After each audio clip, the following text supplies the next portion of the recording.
Got him, got him, got him. We got him, we got him. Watch him go, watch him go. Blood is just pouring out of him. Pouring out of him. Go down, baby. He went down right there, right in the edge of the field. Yes! Yeah, oh my gosh. Oh. Pins and needles.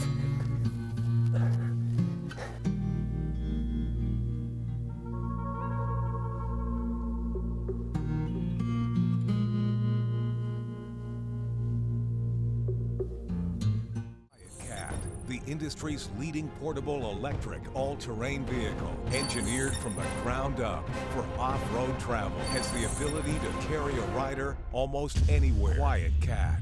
Hunt like a cat. Northeast Wyoming has to be the ultimate whitetail destination. You know, when we talk about deer and deer hunting, it's all about the experience. And you cannot experience deer in their wild native habitat like you can out in this country. The Cowboy State offers so much for the hunter to experience deer being deer during the middle of the day, and that's what we saw on this trip. You know, we saw deer out in the middle of the day, at noon, at 1 o'clock in the afternoon, at 2. Deer just out feeding. This is what it must have been like before settlers got here. It's just a very cool experience.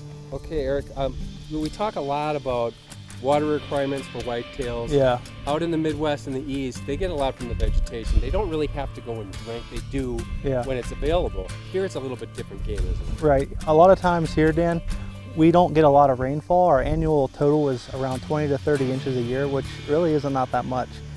Just take now, for instance, we haven't had a rain in about 4 weeks, about a month. And there's a pond right behind us that we utilize for hunting purposes, just because there's no other water source. They have to come here and drink.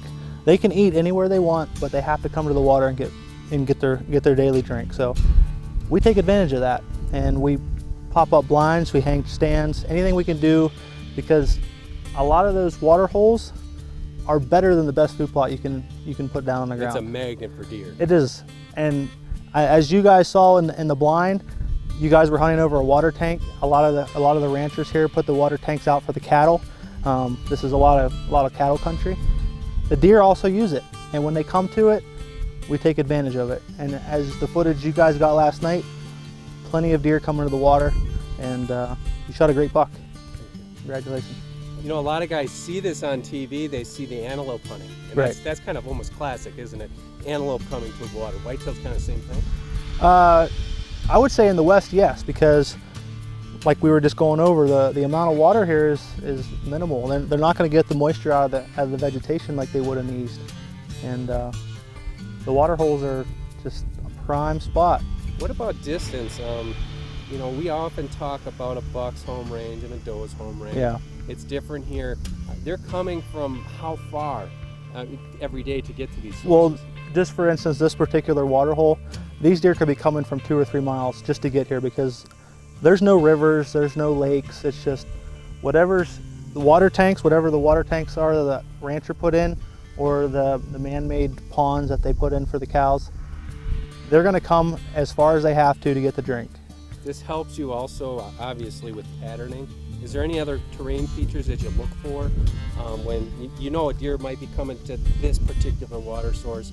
What are some of the other things that make terrain? Obviously woods, but anything other than that you're looking for on how to pattern a buck? Yeah, we typically like to have a water source close to a deep draw or a huge canyon, because a lot of the biggest bucks that we have, that's where they're living. That's their bed, and they know they're safe there. And they only have to worry about the natural predators around, because there's not a lot of hunting pressure here.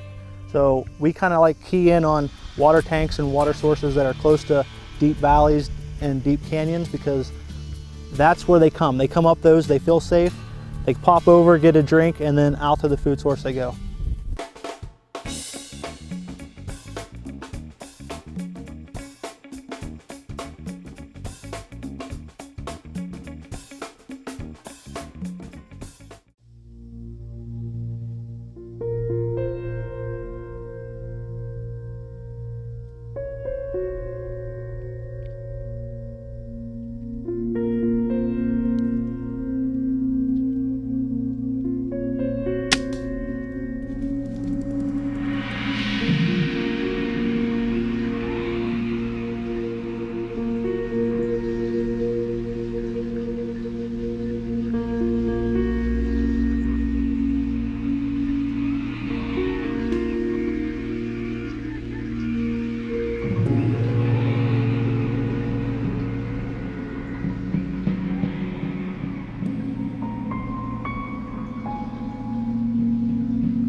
Hi, I'm Brad Rucks from Deer and Deer Hunting.